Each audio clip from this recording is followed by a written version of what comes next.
Okay, કંચન company limited રોકાણો અંગે નીચેની માહિતી આપે છે. રોકાણો 1/4/2015 રોજ 2 લાખ આપેલા છે, એટલે શરૂની બાકી 2 લાખ. 31/3/2016 રોજ એટલે છેવટની બાકી 4,50,000. જરૂર પડે તો ખાતું જ બનાવી દઈશું. વર્ષ દરમિયાન કંપનીએ 4 લાખના રોકાણો ખરીદ્યા હતા અને કેટલાક રોકાણો તેની ચોપડા કિંમતના 20% નફાથી વેચ્યા હતા. રોકાણ પ્રવૃત્તિમાંથી થતો ચોખ્ખો રોકડ પ્રવાહ શોધો. ઓકે, હવે પહેલાં તો રોકાણો ખાતું જ બનાવી દઈએ અને આમ નોંધ લખીશું. તો શરૂની બાકી મિલકત છે એટલે ઉધાર બાકી 2 લાખ અને છેવટની બાકી 4,50,000. વર્ષ દરમિયાન કંપનીએ 4 લાખના રોકાણો ખરીદ્યા હતા. એટલે ખરીદી બેંક ખાતે જાય, રોકાણો આવે એટલે ઉધાર, પૈસા જાય એટલે જમા, એટલે 4 લાખના. ઓકે, અને કેટલાક રોકાણો ચોપડે કિંમતના 20% નફાથી વેચ્યા હતા. હવે વેચાણ માટે શું આમ નોંધ કરીશું? બેંક ખાતે ઉધાર પૈસા આવશે એટલે તે રોકાણો જશે એટલે રોકાણો ખાતે, અને નફાથી વેચ્યા હતા એટલે નફા નુકસાન ખાતે જમા થશે. જો ખોટ હોતે તો ઉધાર બાજુ લખતે, બરાબર છે. નફા નુકસાન ખાતે નફો. ઓકે, હવે બેંક ખાતે ઉધાર ચોપડે કિંમતના 20% નફાથી વેચ્યા હતા. હવે ચોપડે કિંમત એટલે અહીંયા હશે, જે રોકાણોના ખાતામાં જે હશે તે ચોપડે કિંમત જ હશે. એટલે રોકાણોની જે અહીં લખેલું હોય તે ચોપડે કિંમત જ હશે. તેના 20% કીધા છે એટલે રોકાણોને 100% ધરવાના અને 20% નફાથી વેચ્યા હતા.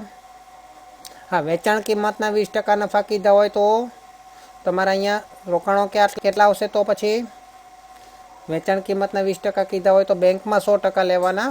અહીંયા 20 રહેશે ને અહીંયા રહેશે 80. અહીંયા ચોપડે કિંમતના 20% કીધા છે એટલે 100 રોકાણોમાં જ આવશે, બરાબર છે. 20% નફાથી વેચ્યા હતા.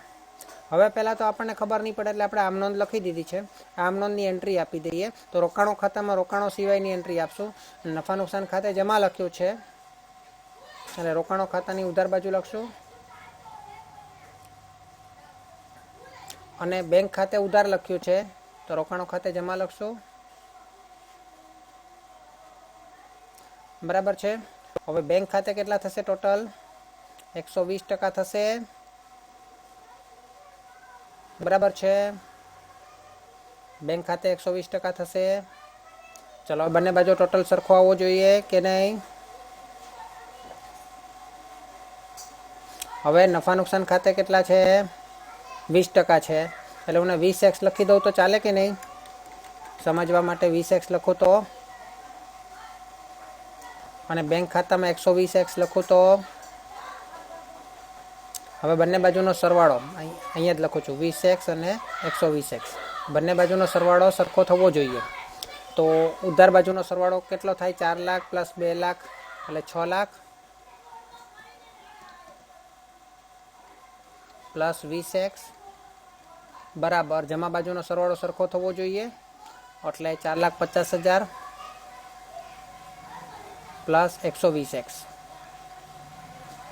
હે ને? હવે 6 લાખ 4,50,000 ને આ બાજુ લાવું, માઇનસ થાય, અને 120x અને 20x ને જમા બાજુ લઈ જાઓ એટલે માઇનસ થશે. 6 માંથી 4 50 જશે એટલે 1,50,000 બરાબર 100x. એટલે x બરાબર, હવે xની જરૂર નથી આમ જોવા જઈએ તો 100x મળી ગયું એટલે કે 100% મળી ગયા. તો 100% કેટલા થશે? 1,50,000 થશે. 100% બરાબર 1,50,000 છે તો 20% બરાબર કેટલા થશે?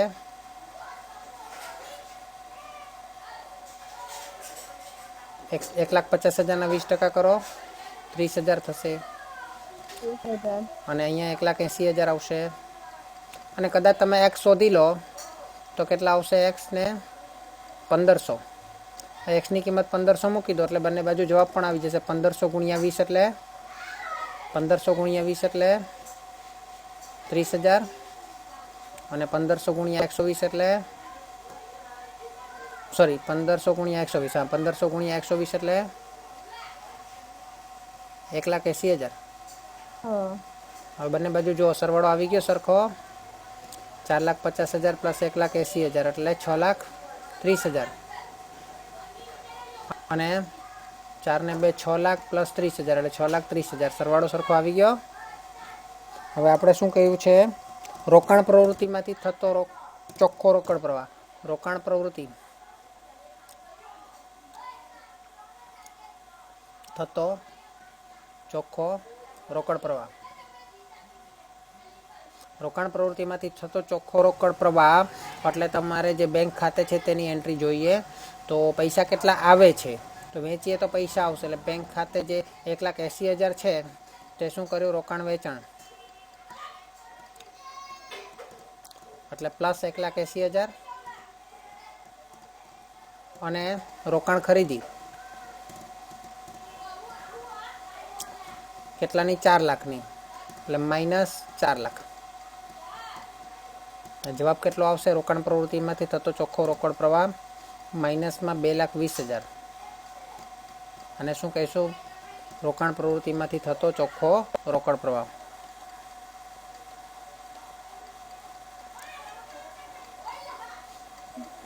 ઓકે નીચેના વ્યવહારોમાંથી ભંડોળની પ્રાપ્તિ થાય છે કે ભંડોળનો ઉપયોગ થાય છે કે ભંડોળ પર કોઈ અસર થતી નથી તે જણાવો. પહેલું આપણને પ્રશ્ન પૂછેલો છે માલનું રોકડેથી વેચાણ માલનું રોકડેથી વેચાણ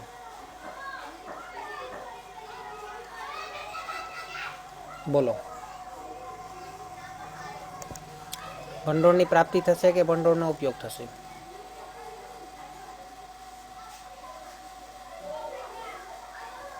કહી શકશો કોઈ પ્રાપ્તિ થશે વેરી ગુડ હવે રોકડની પણ પ્રાપ્તિ થશે ઓકે બિન ધંધાકીય આવકો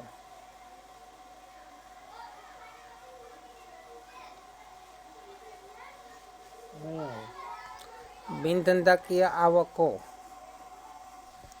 આવશે રોકડની પ્રાપ્તિ થશે બિન ધંધાકીય છે એટલે કામગીરી પ્રવૃત્તિમાં નહીં આવે આપણે રોકડ પ્રવાહની વાત કરીએ તો બરાબર છે આવક શબ્દ લખ્યો છે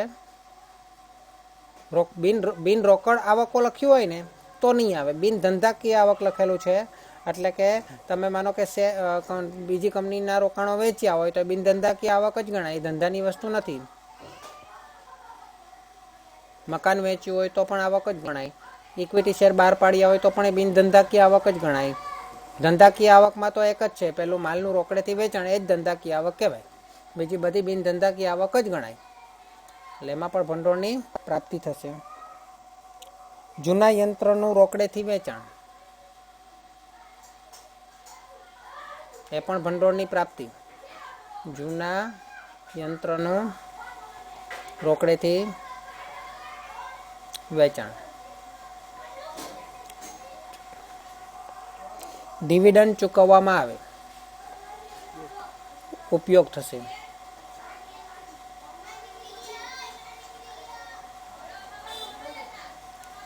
ચલો ત્યાર પછી સામાન્ય અનામત ખાતે ફેરફાર સામાન્ય અનામત ખાતે લઈ ગયા શું થશે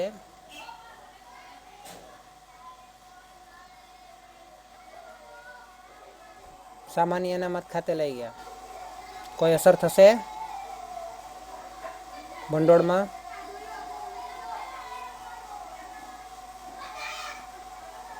બોલો નહીં થશે ને કારણ કે નફા નુકસાન ખાતામાંથી સામાન્ય અનામત ખાતે એટલે કે ભંડોળમાં કોઈ જ ફેરફાર નહીં થાય ઘસારો ગણવો ભંડોળમાં કોઈ જ ફેરફાર નહીં થાય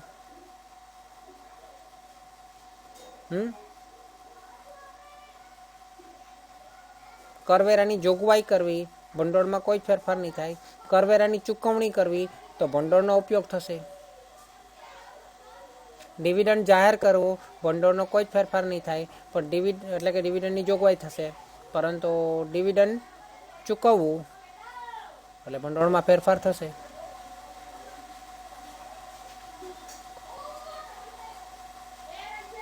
ઓકે.